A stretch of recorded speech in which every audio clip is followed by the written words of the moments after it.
Hello everyone, my name is On. Today I am excited to share my journey of completing the Google UX design course on Coursera. This course has been an incredible experience that taught me the foundation of UX design, equipped with the practical skills, and prepared me for a career in this field. The course is structured into 7 subcourses, each covering a specific aspect of UX design. In this video, I will take through what I learned from each course, highlighting the key skills I gained and reflect on how I plan to use the skills in the real world projects. Foundation of user experience design. This first course laid the groundwork for understanding UX design and its significance. It helped me to see the how the great design isn't about making things look good, but also about creating meaningful and accessible experience for users. Here are some of the key topics I learned: the difference between UX design and UI design. While UX is all about overall experience and UI focuses on visual element. The principles of inclusive and accessible design. I learned how small design choices can make a big impact on users with different abilities. The design thinking process, which include 5 stages: emphasize, define, ideate, prototype, and test. This framework is invaluable for solving user problems systematically.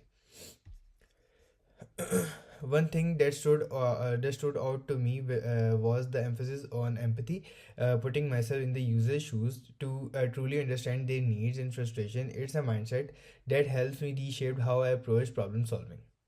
2. Build dynamic user interfaces for websites.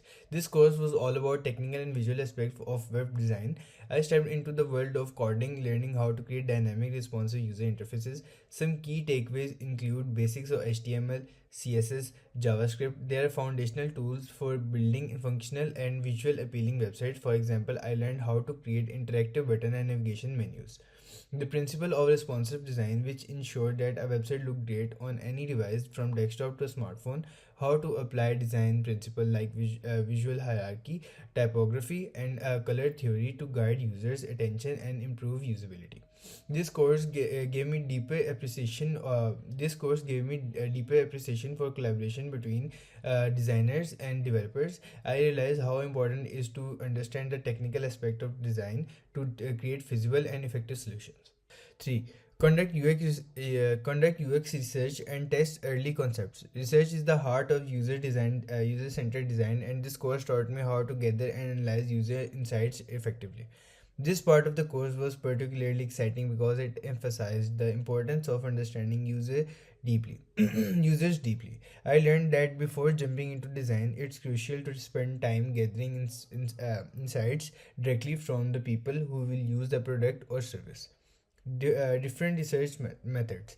One of the first skill I learned was how to conduct interviews. This involved preparing open-minded questions to understand user motivation, needs, and frustrations. For example, I conducted mock interviews to uncover why user might abandon an e-commerce website and checkout process. I also explored surveys as a tool for collecting quantitative data. I practiced creating surveys that balance simplicity, depth, and ensuring the questions would yield actionable insights without overwhelming respondents. Usability testing was another major focus. I learned how to observe users interacting with the prototype to identify pain points and areas for improvement. During one exercise, I observed that how users struggled with a navigation bar that wasn't intuitive, which underscored the importance of simplicity in design. Developing a research plan, I learned how to structure a comprehensive research plan outlining objectives, methods, and timelines. This step is essential for staying organized and ensuring that the research aligns with the project goals. Participant recruitment was another key lesson. I practiced defining target users groups and reaching out to potential participants ethically and effectively. This was a challenging but rewarding process, as finding the right participant is crucial for meaningful insight. Analyzing data. Once the data is collected, the real work begins. I learned techniques for analyzing both qualitative and quantitative data. For qualitative data, I practiced identifying patterns and categorizing user feedback into themes. For quantitative data, I used tools like spreadsheets to calculate average and trends. One of the most enlightening exercises involved creating affinity diagrams to visualize, organize, and prioritize insights. This helped me to see connections between user feedback and identify recurring issues. Presenting findings. The communication research findings effectively is just as important as conducting the research itself. I practiced creating a detailed yet concise report that included user personas, main points, and actionable recommendations. I also learned to use visual aids like charts, graphs, and user journey maps to make the data more engaging and understandable for stakeholders. This course was transformative because it showed me the power of listening to users. It reinforced that idea that good design begins with empathy and ends with solutions that address real needs. Start the UX design process, emphasize, define, and initiate. This course delved into initial stages of the design process where understanding the problem is just as important as finding the solution. Emphasizing with users. Building empathy with a major focus. I practice creating empathy maps that detail what users say, think, feel, and do. This exercise helped me step into the user's shoe and understand their emotion and motivation. I also learned how to create user personas, which are fictional representation of target users. For example, one persona I developed was for a busy working parent who needed a more efficient way to manage grocery shopping. These personas became valuable tool for keeping the user at the center of the design process. Defining the problem, creating problem statement was another key skill. I learned how to distill user insight into clear, actionable problem statements. For instance, one problem statement I worked on was busy working parent need a way to quickly and find affordable, healthy recipes because they don't have time to plan meals. This step taught me importance of framing problems in a way that highlights user needs without jumping to solution too quickly. Generating ideas. Ideation was one of the most creative part of process. I explored brainstorming techniques like mind mapping, sketching, and crazy eights, where I sketched 8 different ideas in 8 minutes. This a fast-paced activity encouraged me to think outside the box, explore unconventional solutions. Another technique I practiced was how might we questions, which are prompts designed to spark innovative thinking. For example, how might we make grocery shopping more enjoyable for busy parents? This approach helped me frame challenges as opportunities for creating solutions. Collaborating and iterating.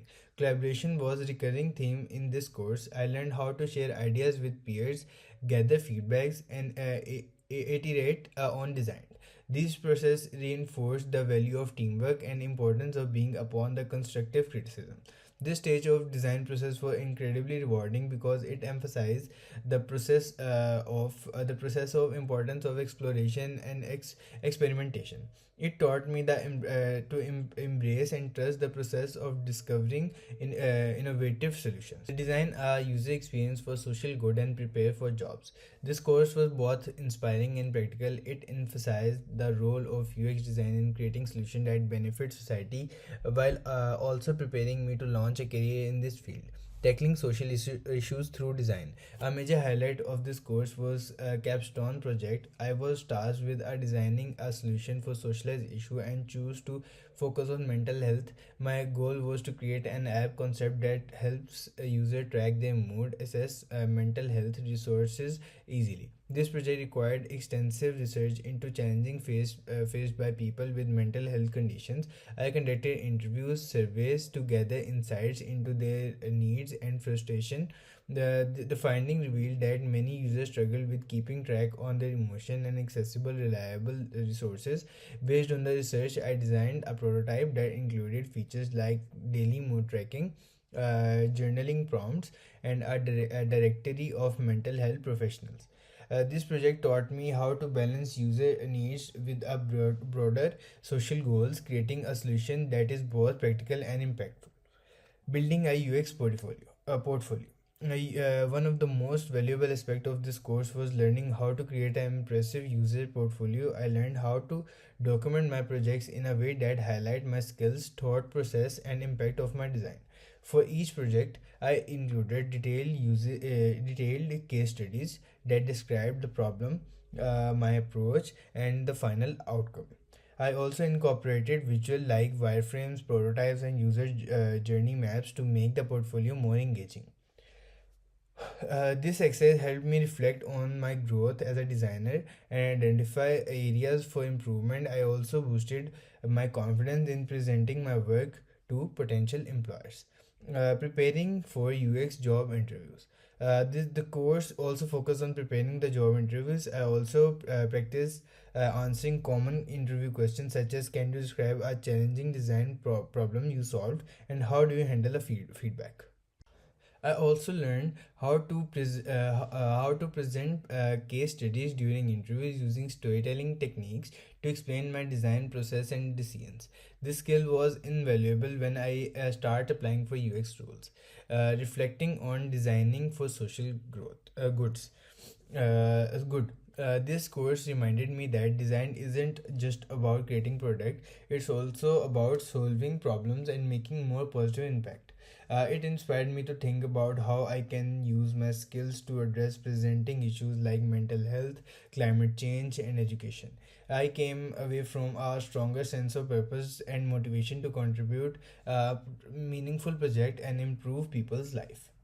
Course number 6, build wireframe and low fidelity prototypes. This chapter was dedicated to the critical first steps in transforming an idea into functional design. It focused on simplifying concepts and ensuring clarity before diving into detailed high fidelity designs. Building wireframes and low fidelity prototypes is essential in the design process because it allows designers to quickly and effectively visualize the test ideas without getting bogged down in create details.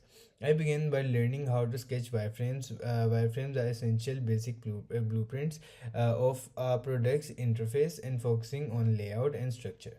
They don't include detailed visual design element like colors or fonts. Rather, they serve an outline that highlights the most important parts of the user experience. For example, I created a wireframe for a mobile app focusing on how users would move through the interface. This involves sketching the basic element like button, menus, and images, but without worrying about the aesthetic details. The goal was to ensure that the structure supported smooth navigation and clear user flow.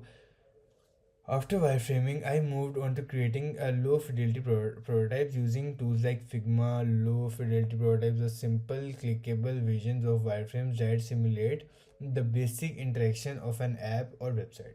These prototypes are excellent for testing basic functionality, allowing me to explore how users would interact with different elements of the product. They also serve as a starting point for gathering early user feedback, making it easier to identify potential usability issues before spending too much time on visual design on functionality. Usability testing was a crucial part of this process. I conducted usability test on my low fidelity prototype to gather real world feedback. This iterative testing process helped me identify user pain points and refine the design. I learned how to analyze feedback and use it to make informed design decisions. For instance, if users struggle to navigate through the app, I would tweak the flow and adjust the layout to make experience more initiative uh, intuitive. By the end of this chapter, I had developed an understanding on how to use wireframes and low fidelity prototypes to test and refine design concepts early in the design process. I also gained practical skills to use tools like Figma to build prototypes that could be shared and tested with real users. This stage of design process was crucial for ensuring that final product would meet user needs and expectations. 7. Create a high fidelity design and prototype in Figma. The 7th chapter delved into next level of design, high fidelity design and prototypes. This phase is where the design began to look and feel like the final product. The high fidelity designs are detailed, polished representation of what the finished app and website will look like. This design incorporate all the visual elements that contribute to the user experience, such as color scheme, typography, icons, and images. The goal of this project was to learn how to bring the design concept to life with precision, creating interactive and visual appealing prototypes that closely resemble the final product. I started by learning advanced techniques in Figma, a popular design tool. Figma is powerful because it allows for collaboration and real-time design, and it includes a variety of features that help streamline the design process. I became proficient in using components which are reusable design elements like buttons or icons. Allowed me to maintain consistency throughout my design and make quick updates across the all the instance for an element. For example, if I change the color of the button component, every instant of that button in the design would update automatically, saving time and effort. Auto layout were another key feature. I learned to use auto layouts, allowed me to create flexible design that automatically adjusts to different screen sizes and content variation. This is especially important for designing responsive interfaces that work seamlessly across devices like smartphone, tablet, and desktops. While with auto layouts, I could design a layout that dynamically responded to changes, ensuring that my prototype will look good on any screen. Creating style guides was also an essential part of this chapter. A style guide is a set of standard for visual elements like colors, typography, and spacing, which ensures consistency throughout the design. By defining these elements early on, I was able to create cohesive and professional design. For example, I established a color palette and typography style for my e-commerce app, ensuring that the visual elements were consistent and aligned with the brand identity. One of the most exciting projects I worked was on designing a full interactive e-commerce app prototype. This involved this involved creating product cards, a shopping cart, and a checkout flow, and all while ensuring that the user experience was smooth, intuitive. The design needed to support a variety of actions such as adding items to the cart, updating quantities, and completing a purchase. I incorporated interactive features like hover effect, transition, and animations to make experience more engaging. This project was complex but rewarding challenges that tested both creativity and technical skills. I also emphasized visual design principles, which are crucial for helping, which are crucial for creating, helping and aesthetically pleasing and functional designs. These principles include balance, contrast, alignment, and proximity. I learned how to use these principles to guide my design decisions, ensuring the interface was visually appealing and easy to navigate. For instance, I used a contrast to highlight important elements like button and calls to action and making them stand out against the background. I also pay attention to alignment and proximity to ensure that elements were arranged in a way that made sense to users, supported in overall flow of the app. As I worked through this chapter, I gained a deeper understanding of how to create fidelity prototypes that not only look good but also function well. I learned how to use Figma's advanced features to create interactive polish and a final product that closely resemble with the final product. By the end of the course, I had fully interactive e-commerce app prototype that I could share with the stakeholders and conduct user testing on. The project demonstrated my ability to take an idea from the simple wireframe to a detailed high fidelity design and bringing the gap between the concept and the final product. In conclusion, I would say completing the Google UX design course has been transformative experience. It provided me with a strong foundation in UX principle, hands-on practice with tools like Figma, and the confidence to tackle real-world challenges. This course taught me just technical skills, but also the importance of empathy, collaboration, and continuous learning in design. I am excited to apply these terms in my career, continue growing as a UX designer. Thank you for listening to my journey. I hope that inspires you to explore more UX design as well. Thank you so much.